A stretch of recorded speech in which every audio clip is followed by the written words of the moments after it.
तो अब हम लोग निकल चले चंद्रलोक की खोज में, वो भी प्राचीन सती अनसुईया धाम आश्रम।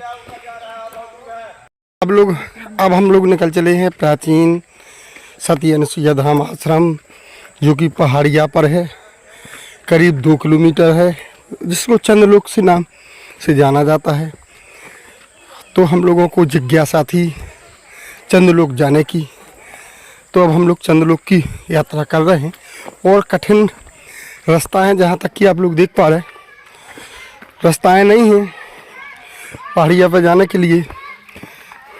पत्थरों और बड़ी मशक्क़त के बाद हम लोग ऊपर की चढ़ाई कर रहे हैं और पहुँच रहे हैं। और आप लोगों को वहाँ का जो नज़ारा होगा हम ज़रूर दिखाएंगे। आगे और चढ़ाई करना है, यहाँ से जाएंगे। आप देख सकते हैं जो कि महाराज सुग्रीव बंदरों की टोली आप लोगों के ठीक सामने। हम काफ़ी ऊंचाई पहाड़िया पर चढ़ चुके हैं और भी अब आगे चढ़ रहे हैं। हम लोग चलने की कोशिश कर रहे हैं। चंद्रलोक के पूरे दर्शन आप लोगों को सामने दिखाएंगे। अब चंद्रलोक का तीसरा चालू हो गया है।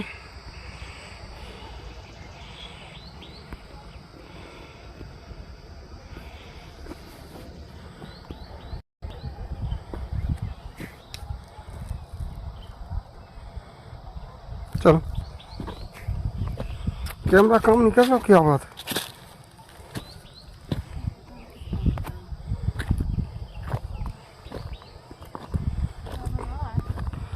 अब तो होने लगी।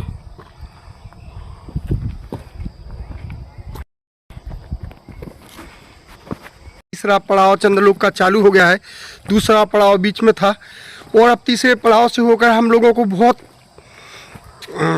ही चंद्रमा की जो ऊपर की जो सती अनसुईया धाम की पहाड़ियाँ पर जाने की बहुत इच्छा थी। तो आज हम लोग बस चल रहे हैं पहाड़ियों पे। आप देख सकते हैं यहाँ रोड नहीं है और जो जीसीबी के माध्यम से यहाँ थोड़ा ऐसा माध्यम बना दिया है जिसके द्वारा पहाड़ियाँ पर पहुँच सकें। तो हम लोग अब तीसरा पड़ाव चालू हो चुका है और लगता है कि चौथा या पांचवा पड़ाव होते ही हम लोग वहाँ पहुँच जाएंगे।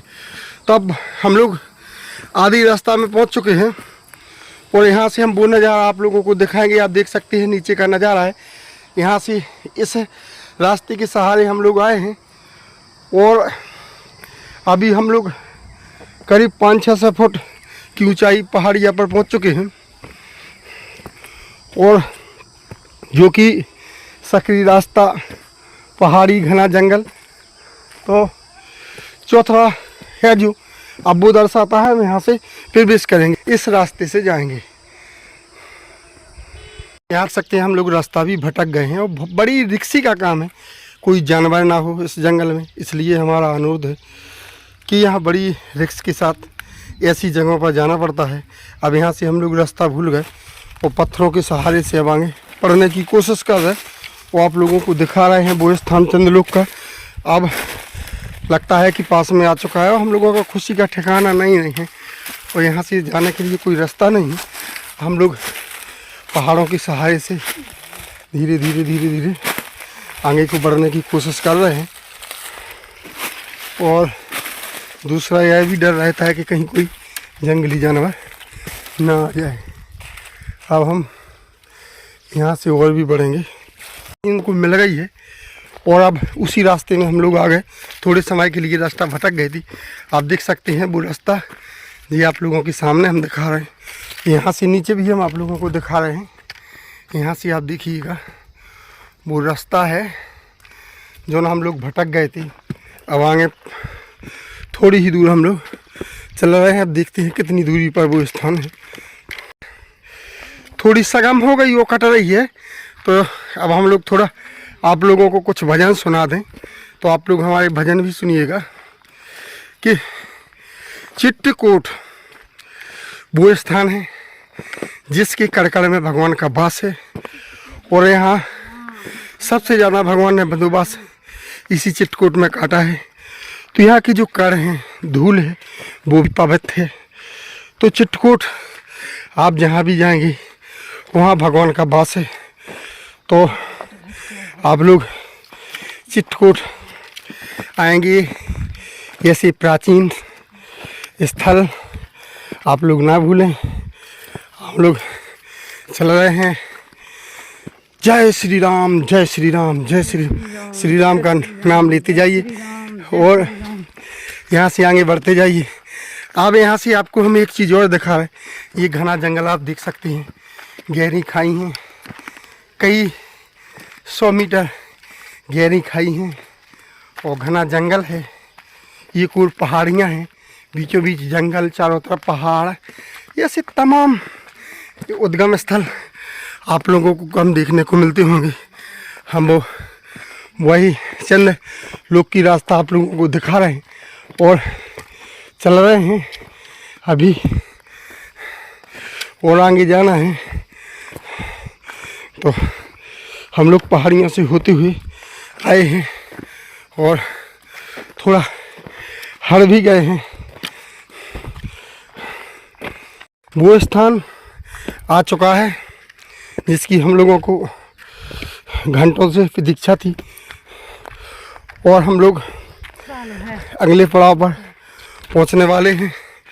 आप लोगों को यहाँ से वो दृश्य दिखाएंगे चित्रकूट धाम का, मंदाकिनी मैया का और घने जंगल, घनी पहाड़, यानी सबसे ऊंची पहाड़िया पर हम लोग पहुंच चुके हैं, जिसे प्राचीन माँ सती अनुसुईया धाम आश्रम के नाम से जाना जाता है। अब यहाँ तो पहाड़िया के पास हम लोग आ चुके हैं। यहाँ से चंद दूरी पर वो स्थान है जिसकी हम लोगों को कई सालों से प्रतीक्षा की थी।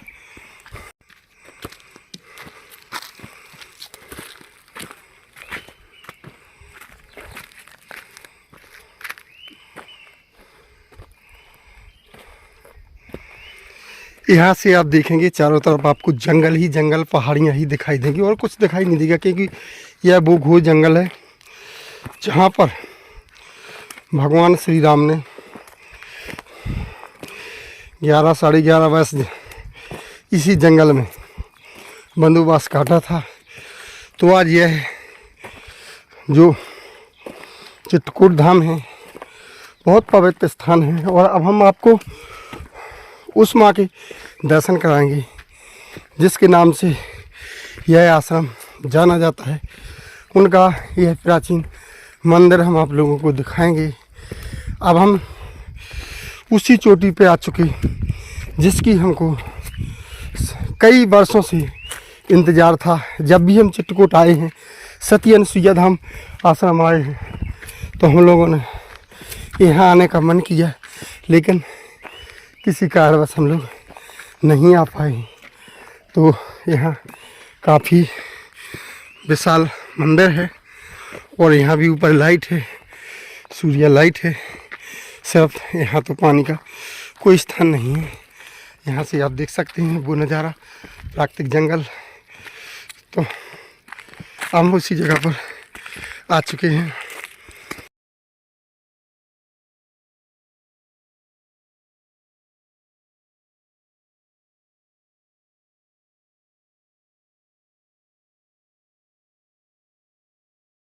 अब आपको यहाँ से हम वो नज़ारा दिखा रहे हैं। यहाँ से आप देख सकते हैं सती अनुसुईया धाम इसी के नीचे है जहाँ पर आप देख रहे हैं। यहाँ से आप देखिए चारों तरफ पहाड़ियाँ ही पहाड़ियाँ हैं और घना जंगल है। यहाँ से आप देखेंगे यहाँ और कुछ नहीं दिखाई देगा, सिर्फ घना जंगल, पहाड़ियाँ हैं। यहाँ खेती है, थोड़ी खेती दिखाई दे रही, यहाँ छोटी छोटी खेती होती होगी और तो शायद यहाँ कुछ नहीं है। और जंगल ही जंगल के अलावा यहाँ कुछ नहीं है। बीच में थोड़ा सा एक स्थान वो दिखा रहा है जहाँ खेती है। हम आपको वो पूरा जो जहाँ पर हमको जाना था अपनी मंजिल पर हम लोग पहुँच चुके हैं और चंद्रलोक में हम लोग प्रवेश कर चुके हैं। अब चंद्रलोक के हम जो महाराज जी हैं उनसे भी आप लोगों की बात करवाएंगे। यहाँ से चंद्रलोक का वो नज़ारा है जहाँ हम लोग बड़ी मशक्क़त के बाद 1-1.5 घंटे में यहाँ पर पहुँचे हैं। और ये स्थान वो है जो दिखाई दे रहा है। यहाँ पर साधु महात्मा जी रहते हैं इसी जगह पर। और यहाँ एक छोटा सा कुंड टाइप का है जिसमें शायद पानी नहीं है और मंदिर बड़ा है यहाँ। तो हम सब आप लोगों को दिखाएंगे। वो यहाँ पर धूनी दिखाएंगे जो कई वर्षों से जल रही है। यहाँ से भी आप देख सकते हैं जंगल का नज़ारा, वो घना जंगल, यहाँ जो तार आए हैं लाइट के, तो यहाँ से कई चीज़ें हैं। क्या पहाड़िया पर कई सुविधाएं हो चुकी। अब हम आपको पहाड़िया का वो स्थान दिखाएंगे। यहाँ से आप देखिएगा सती अनसुईया धाम, छोटे छोटे स्थान दिखाई दे रहा है, वो नदी और गौशाला का स्थान और तमाम यहाँ पर कुछ जंगली भूभाग में जो ज़मीन की खेती होती है वो चीज़ें हम आप लोगों के सामने यहाँ से दिखा रहे हैं। आप देखिएगा हम पहाड़िया के सबसे ऊंचाई भाग पर हैं, जहाँ सती अनसुईया धाम का प्राचीन आश्रम है। माँ यहाँ भी रही हैं और नीचे भी रही हैं। वो मंदाकिनी मैया आप लोगों के ठीक सामने। यहाँ से जंगली पहाड़ियों का इलाका आप देखिए किस प्रकार से ऐसे सौंदर्य लग रहा है, मानो जैसे स्वर्ग में हो। आप देखिए यहाँ से चारों तरफ पहाड़ियाँ, घने जंगल और एक और नदी। हम जिस ऊंचाई पर खड़े हैं ये करीब 1000 फुट से कम नहीं होगी। यहाँ पर हम खड़े हैं, यहाँ से हम लोग नहीं निकल पाएंगे क्योंकि जो पहाड़ियाँ है बिल्कुल यहाँ से सीधी खड़ी पहाड़ियाँ है, यहाँ से नहीं निकलेंगे। दूसरी जगह से हम लोग निकलेंगे तो आप लोगों को वो पूरा स्थान हमने आपको घुमाया है। और आपको अच्छा लगा हो तो हमारे चैनल को लाइक, सब्सक्राइब और कमेंट करना ना भूलें और शेयर जरूर करें, क्योंकि आप लोगों को और भी हमारी खबरें मिलती रहें और दूसरे लोग भी देखते रहें। जय हिंद, जय भारत। मैं राम सिंह यादव, जिला ब्यूरो चीफ टीकमगढ़ की ओर से अहम विदा लेती हैं। तो ये थी प्राचीन सती अनसुईया माँ के मंदिर की कहानी। हम लोग आप लोगों को पूरी जो कठिन परिश्रम चढ़ाई करके और मंदिर का जो हम लोगों ने आप लोगों को सच दिखाया है। ऊपर पानी की व्यवस्था नहीं है। आप लोग जब भी मंदिर जाएंगे, सती अनसुईया धाम की जो प्राचीन पहाड़िया पर मंदिर है, तो उस पर आप लोग जाएं तो अपने साथ पानी की एक बोतल ज़रूर लेकर जाएं, क्योंकि ऊपर पानी की व्यवस्था बहुत कम है और लाइट वगैरह और सब व्यवस्था है। वहाँ के जो गुरुजी हैं वो खैर नहीं बोल पाए, उन्होंने कहने से इनकार कर दिया है। अब हम लोग वापस हो रहे अपने वतन के लिए और हमारे साथ हमारे फैमिली वगैरह है, परिवार है। अब हम लोग अपने वतन के लिए वापस होते हैं। जय हिंद, जय भारत। आप लोग ज़रूर आइएगा और यहाँ का जो आप पर्यावरण देखेंगे, यहाँ के जो वृक्ष देखेंगे तो मानो ऐसे है जैसे जान में जान आ चुकी हो। तो आप लोग यहाँ ज़रूर आइएगा और हो सके तो अगर आप इस ग्रीष्म ऋतु में आएंगे तो आप सुबह से ज़रूर आएँ। और शायद सर्दी और बरसात के समय तो है कोई बात नहीं है यहाँ, क्योंकि गर्मी भीषण है। अब हम लोग वापस होते हैं। जय श्री राम, जय हिंद, जय भारत।